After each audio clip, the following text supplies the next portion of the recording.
আশিক, জি sir. বল দিনি ভাই, কত্তর ভিতরে বেজি গেলি ছটাক তার কত হয়? ও সি, এ স্যার কি প্রশ্ন কাছে? এ তো বাপের জন্ম জীবনে শুনিনি, আর বইতেও তো নেই। স্যার বইতে যেহেতু নেই তাহলে আমি পারবো না স্যার। হ্যাঁ, বইটি নেই মানে? বই ছাড়া আমি কথা বলছি?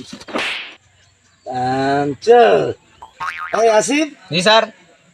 নীরা 90 টাকা নিয়ে বাজারে গিয়েছে, 90 টাকা খরচ করে ফেলেছে, তাহলে আর কয় টাকা থাকে বল? ও সি, এই স্যার আজকে মনে হয় বুঝে শুনে আমার কাছে প্রশ্ন করছে। স্যার আমি বলতে পারবো না। হ্যাঁ, আর দিনে মানে রাগ তো ধরছে।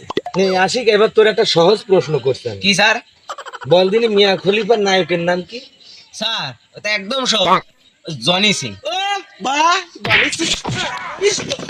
জনি সিং, তাহলে ওইটাই করে বেড়াও তুমি, লেখাপড়ার দিকে মন নেই? ওয়াল্লাহ স্যার বুঝে শুনে মানে আমার এই যে খাপ দিয়েছে। ওরে আমি তো বুঝে শুনে তোর খাপ নিচ্ছি।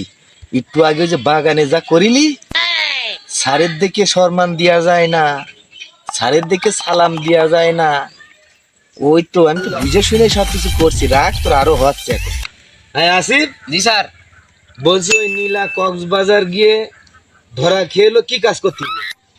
স্যারের কাছে বললিও মিছে কথা, বললিও চোদন কাছে, সত্যি কথা বললিও চোদন কাছে। তাহলে এবার সত্যি কথাটাই বলি।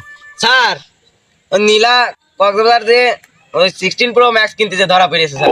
হ্যাঁ, এই খবর তো ভালোই রাখো, বইয়ের খবর রাখো না। পেয়েছোটা কি তুমি?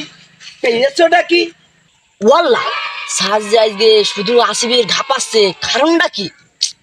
ও বুঝেছি, বাগানে না তুই স্যারের সম্মান দিই নেই,